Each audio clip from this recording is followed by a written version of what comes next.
Hello again, America. It's me, Mary Hall-Rayford, and I'm coming to you from my little makeshift studio just to share some insight so that when you see my name on the ballot in 2020, I want you to know who it is that has the nerve to think that they can run for president and win.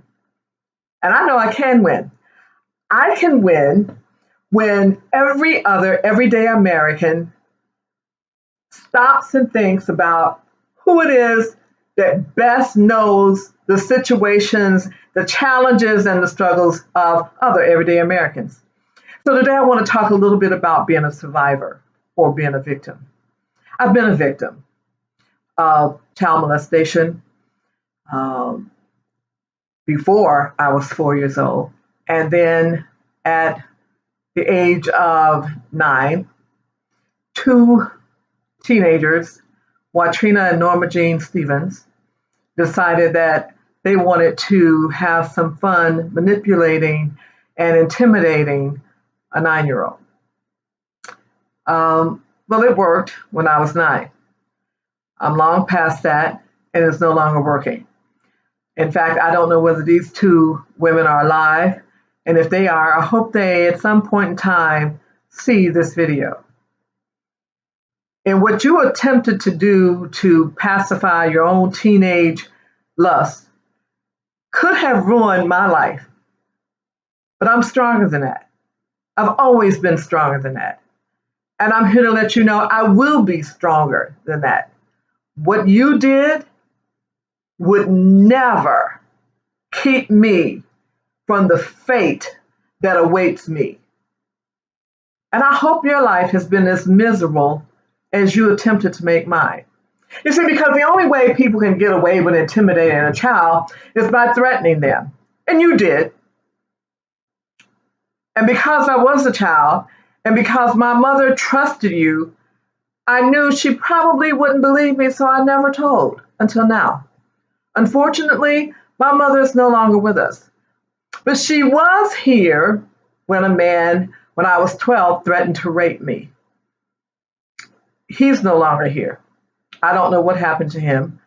I could speculate and say what I think happened to him, but I won't. And as an adult, I was date raped. Some people think, well, what did you do? It wasn't matter what I did. And we're beginning to have a better understanding and perspective on what happens to women when they've been raped. I did not ask to be raped. I thought I was going out on a date with a fairly decent human being. That turned out not to be the case. But I'm not blaming him either. I'm saying today that I am not a victim of these circumstances, but I am a survivor. And everything that I have survived has made me a stronger, more tenacious woman than I probably ever could have been had I not endured and survived those situations. Not every woman can say that. And I fully understand and sympathize with them. But I'm a strong woman.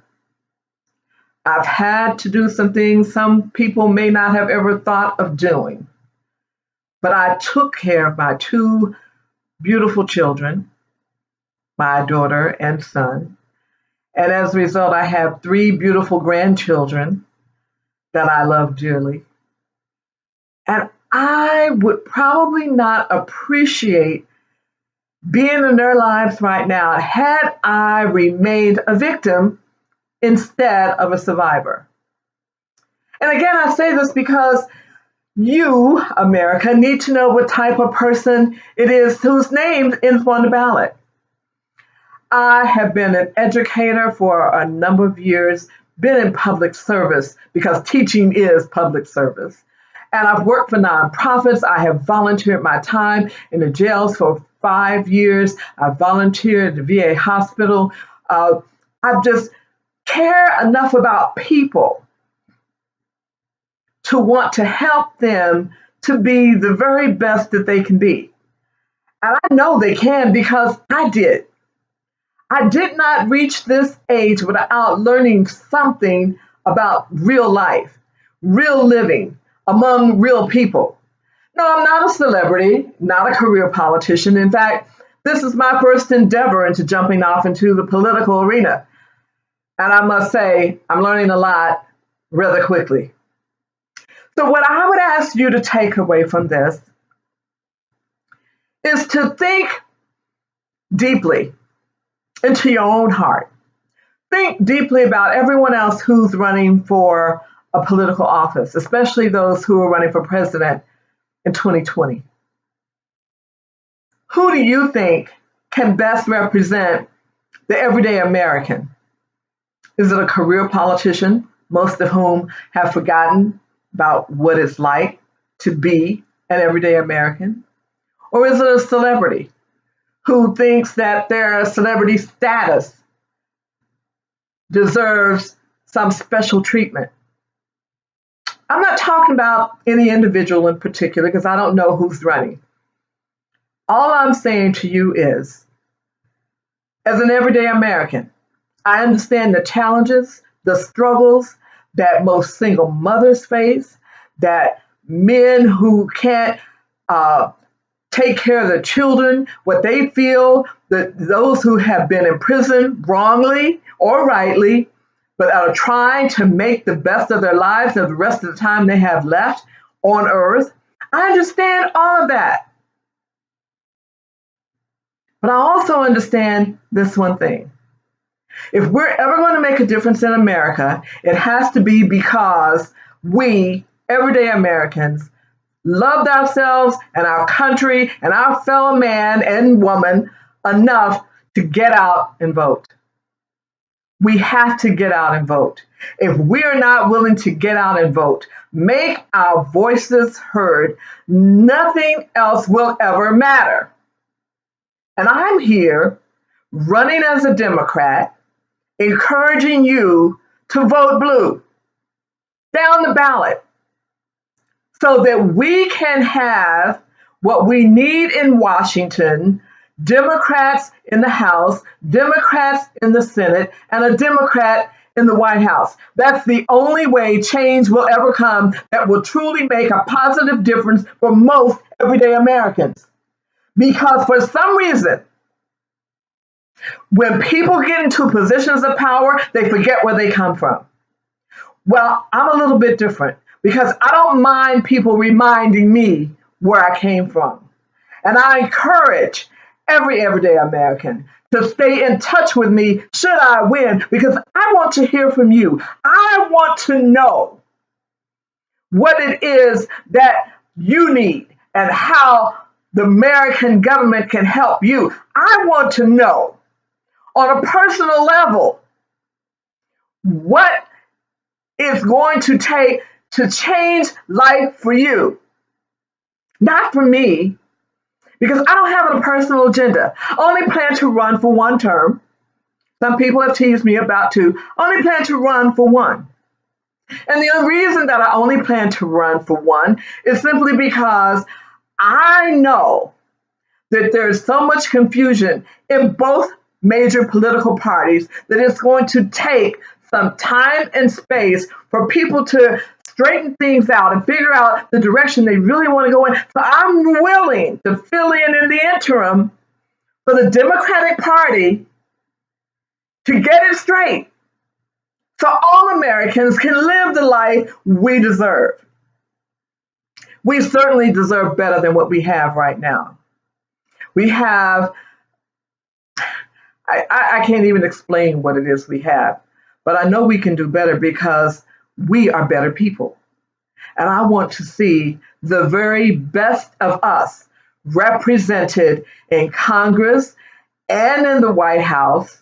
And I know that with your vote and your dollars eventually, that we'll be in a position to make a difference that will matter to all everyday Americans. Again, my name is Mary Hall-Rayford. I know what it's like to endure manipulation, victimization.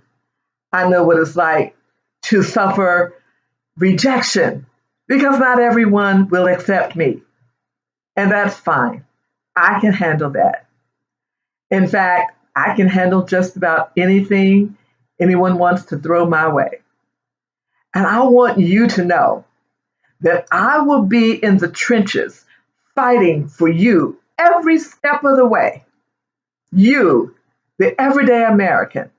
You, the one group of people that has been kind of left out the equation in the general scheme of things.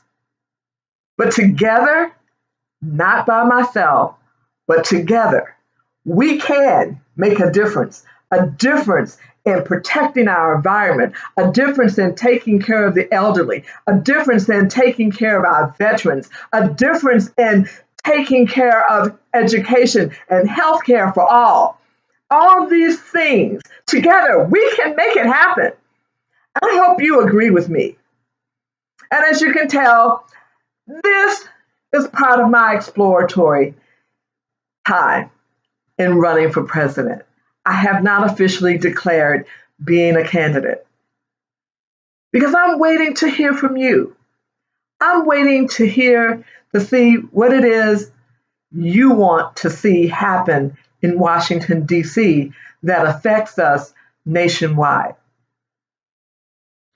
I welcome your comments, and I want you to make sure that you visit my Facebook page, Everyday Americans 2020. See what it is I have to say where I stand. I believe that love conquers all hatred and animosity and division, and I know together we can make a difference. And I want to be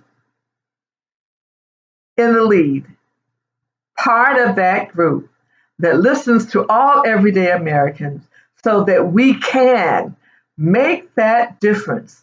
So everyone will be in a position to thrive and not just survive. I'm looking forward to hearing from you, and I hope you'll take my thoughts seriously and think about what it's going to take to make America work for everyone who wants to live here. Thank you. My name is Mary Hall-Rayford. Remember that name, Mary Hall-Rayford. You are going to see it and hear it often. Bye.